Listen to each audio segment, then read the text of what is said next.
కేంద్ర రాష్ట్ర ప్రభుత్వాలపై మాజీ మంత్రి కేటీఆర్ ఫైర్ అయ్యారు. సిలిండర్ ధర 1000 రూపాయలకు పెంచి మోదీ కార్మికులకు మేడే కానుక ఇచ్చారంటూ సెటైర్లు వేశారు.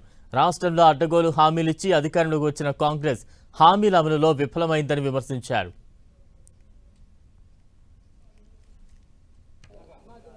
కేంద్ర ప్రభుత్వం ప్రధానమంత్రి నరేంద్ర మోడీ గారు ప్రతిసారి ఎలక్షన్లు అంటూ ఏమన్నా జరగంగానే తెల్లారే సిలిండర్ ధరలు పెట్రోల్ ధరలు పెంచుడు ఆయనకు అలవాటైపోయింది. దేశ చరిత్రలో వచ్చే సంవత్సరం అయితే సరిగ్గా 80 ఏళ్ళు నిండుతుంది భారతదేశానికి స్వాతంత్రం వచ్చి. 80 ఏళ్లలో ఎన్నడూ పెంచనంత పెద్ద ఎత్తున వాణిజ్య సిలిండర్ల మీద, అంటే హోటళ్లలో వాడే సిలిండర్ల మీద ఇవాళ రేట్ ఎంత పెరిగింది ఎరికేనా మీకు? ఎగ్దమ్ ఒకటేసారి 993, అంటే 1000 రూపాయలు. 1000 రూపాయలు ఒక సిలిండర్ మీద పెంచి సామాన్యుడి నడ్డి విరిచి ఆ హోటళ్లలో పనిచేసే కార్మికులందరికీ ప్రధానమంత్రి గారు మేడే కానుక ఇచ్చిండు మీ అందరికీ. ఏది? 1000 రూపాయల సిలిండర్ ధర పెంపు. కొత్త రాష్ట్రాన్ని చక్కదిద్ది బ్రహ్మాండంగా ఒక పట్టాలెక్కించి మీ చేతిలో పెట్టిండు కేసీఆర్. కట్టిన ఇల్లు పెట్టిన పొయ్యి అన్నట్టు నీకు మొత్తం అప్పజెప్పిపోతే నువ్వేం చేస్తున్నావు ఈరోజు? ఒక్క హామీ నెరవేర్చినవా? ఒక్క పని చేసినవా? ఒక్క ఇటుక పెట్టినవా? ఒక ఇల్లు కట్టినవా హైదరాబాద్లో? కానీ ఎన్ని గుల కొట్టినావు? కొన్ని వేల ఇల్లు గుల కొడతాడు. శనివారం వచ్చిందంటే రేపు వచ్చిందిగా శనివారం, యాన్నో బుల్డోజర్ ఉరకాలే, కూలగొట్టాలి.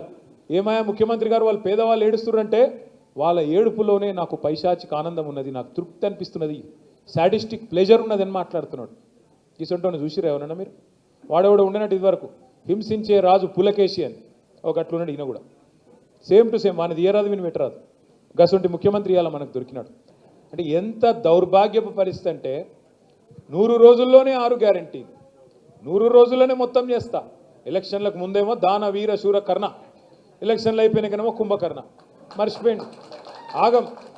అడిగినాం అనుకో గట్టిగా, ఏమయ్యా రేవంత్ రెడ్డి గారు, మరి ఇన్ని నరికితీవి కదా, ఆశాలకు 18,000 అంటివి, ఆశ చూపెడితివి, అందరికి ఏమేమో చెప్తివి, ఏమన్నా చేసినావో ఒక్కటన్నా చెప్పు, ఏం సంగతి అంటే ఎంత కండలు తిరిగిన వస్తాదైనా 3 నెలల పిల్లలు పుట్టిస్తాడా? ఇది ముఖ్యమంత్రి నోట్లకి వెళ్ళి వచ్చే మాటనా? ఇది మాకు తెలియదా? 3 నెలల పిల్లలు పుట్టరని మనకు తెలియదా? ఎవరికి కింద కూర్చున్న వాళ్ళకి ఎవరికి అర్థం కాదా? ముఖ్యమంత్రి నోట్లకి వెళ్ళి వచ్చే మాట. మరి ఎవడు చెప్పమన్నాడు నిన్ను? 90 రోజుల్లో చేస్తా, 99 రోజుల్లో చేస్తా, బాండ్ పేపర్లు ఎందుకు రాసిరు? జేమ్స్ బాండ్ లెక్క. మీ ఆయన చెప్పింది కదా డిప్యూటీ సీఎం, భద్రంగా పెట్టుకోండి కార్డులు, భద్రంగా దాచిపెట్టుకోండి 90 రోజులు. మా వాళ్ళు వస్తారు, ఇప్పుడు ఎడబెట్టుకోవాలి మరి కార్డులు. ఏం చేసుకోవాలి కార్డులు? అంటే కమల్ హాసన్ మించిన యాక్టింగ్లు చేసిరు ఎలక్షన్లకు ముందేమో.